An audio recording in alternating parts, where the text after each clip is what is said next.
नमस्कार दोस्तों, दास्तान ज़िंदगी चैनल में आपका स्वागत है।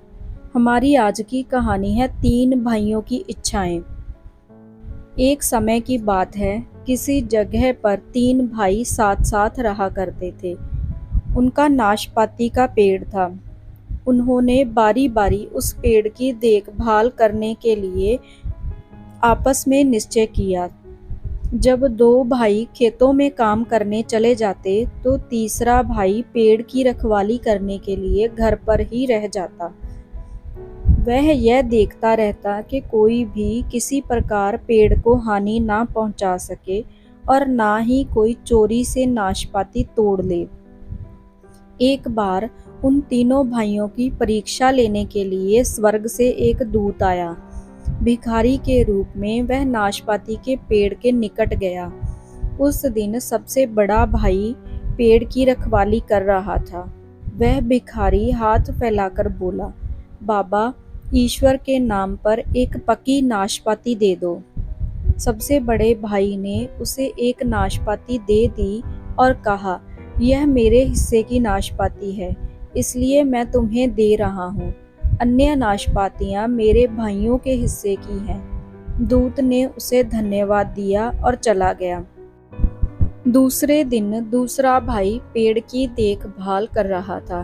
उस दिन भी दूत भिखारी बनके आया और एक पकी नाशपाती की भीख मांगने लगा।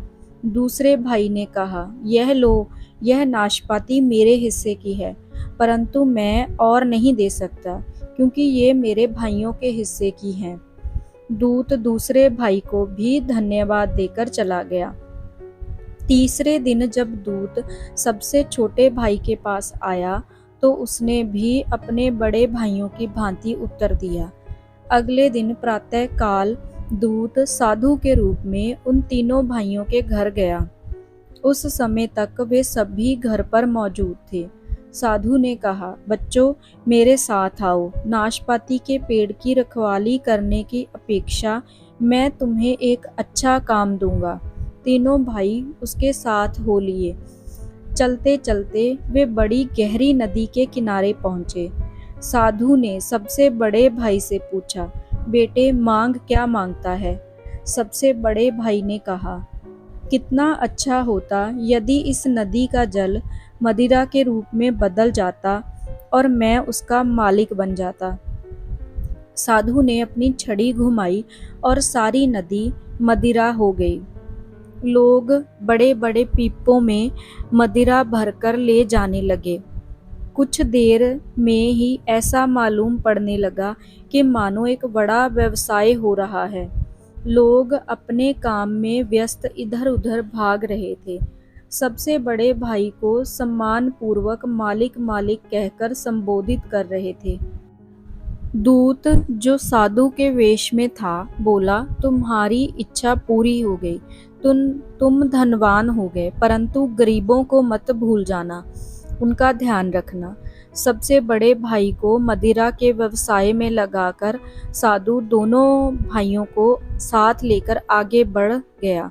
वे एक ऐसे बड़े मैदान में पहुंचे जहां के कबूतर दाना चुग रहे थे। दूत ने दूसरे भाई से कहा, मांगो, तुम क्या मांगते हो? दूसरे भाई ने उत्तर दिया, यदि ये कबूतर बदलकर भेड़ हो जाएं और मैं इनका मालिक बन जाऊं तो इससे सुंदर और क्या होगा। दूत ने पहले की भांति अपनी छड़ी घुमाकर फिर से पहले जैसी रेखाएं बना दी। सहसा पूरा मैदान भेड़ों से भर गया। घर और दालान बन गया। स्त्रियां भेड़ों को दूहने लगी और पनीर बनाने लगी। कुछ लोग बाजार में बेचने के लिए मांस तैयार करने लगे और कुछ उनकी सफाई में लगे हुए थे। वे सभी अपने अपने कार्य में व्यस्त थे और दूसरे भाई को उन्होंने अपना मालिक समझ लिया था। दूत ने कहा, अब तुम्हारी इच्छा भी पूरी हो गई। तुम सुखी और संपन्न बन गए हो, परंतु निर्धनों का ख्याल रखना। तब दूत और सबसे छोटा भाई वहां से चल दिए। कुछ दूर जाने के पश्चात दूत ने कहा, बेटे, तुम भी कुछ मांग लो। सबसे छोटे भाई ने चुपके से कहा, मुझे केवल एक ही चीज चाहिए, वह है एक धर्मपरायण स्त्री। दूत ने कहा, बेटे, तुमने बड़ी कठिन चीज मांगी है। संसार भर में केवल 3 धर्मपरायण स्त्रियां हैं। उनमें से 2 विवाहित हैं और तीसरी राजकुमारी है, जिसके साथ विवाह करने के लिए 2 राजा प्रयत्न कर रहे हैं। आओ हम लोग भी राजा के पास चलें और तुम्हारी इच्छा उनसे कहें।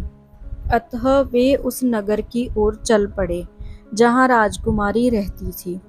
लंबी यात्रा के कारण थके हारे वे राजमहल में घुसे। राजा ने उनकी प्रार्थना सुनी, परंतु जब उसने उनका आने का आशय पूछा तो उसने कहा, मैं कुछ भी निर्णय नहीं कर सकता।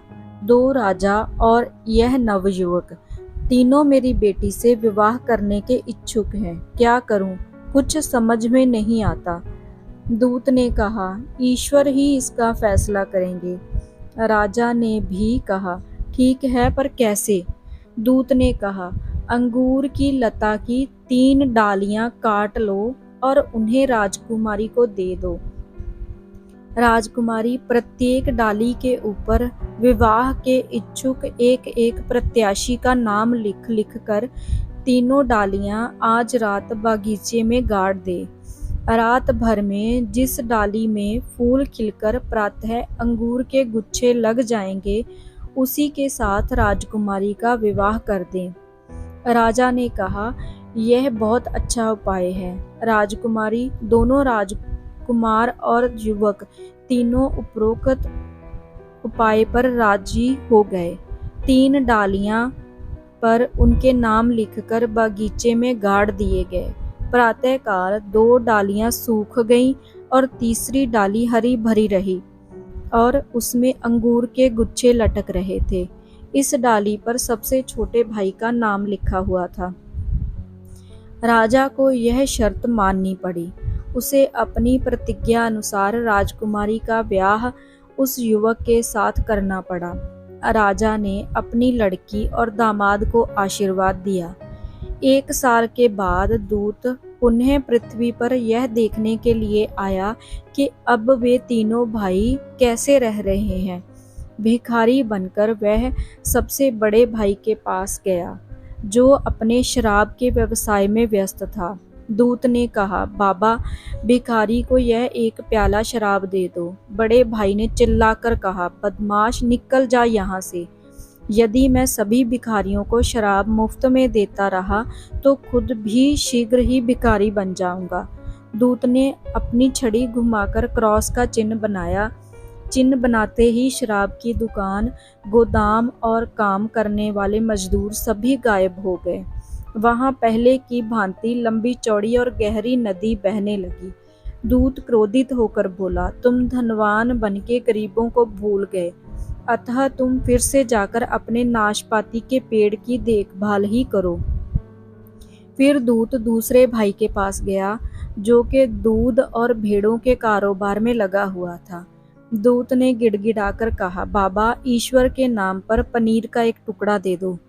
दूसरे भाई ने कहा, अबे भाग यहाँ से, नहीं तो कुत्ते से फड़वा दूंगा। तुम्हारे जैसे आलसियों को मैं पनीर नहीं देता। दूत ने पहले की भांति छड़ी से 2 आड़ी टेढ़ी लकीरें खींचकर क्रॉस का चिन्ह बनाया। सभी भेड़ें, काम करने वाले मजदूर आदि सभी गायब हो गए और पहले की तरह वहां मैदान बन गया, जहां पर बहुत से कबूतरों का झुंड पहले की भांति ही चुगने लगा। दूत क्रोधित होकर बोला, तुम निर्धनों को ही भूल गए, अतः तुम नाशपाती के पेड़ के पास जाकर अपनी पहले की भांति रखवाली करो। अब दूत शीघ्रता से जंगल में पहुंचा, जहां के सबसे छोटा भाई अपनी पत्नी के साथ रहता था। वे दोनों एक झोपड़ी में रहते थे और उन्हें रुपए पैसों की बड़ी तंगी थी। दूत, जो कि अब भिखारी के वेश में था, उनके निकट आकर बोला, भगवान तुम्हारा भला करे, मुझे खाने को कुछ भोजन और रात रहने के लिए आश्रय मिलेगा?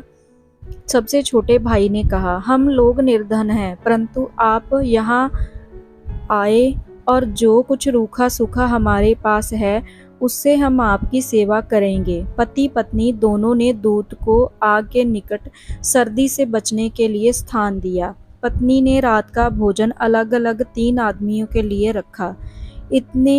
वे इतने गरीब थे कि उनके पास आटा तक न था। उन्होंने पेड़ों की छील को कूटकर उससे आटे की रोटियां बनाई थी।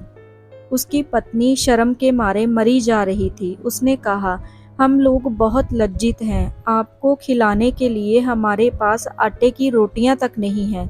दूत हंसता हुआ बोला, चिंता मत करो।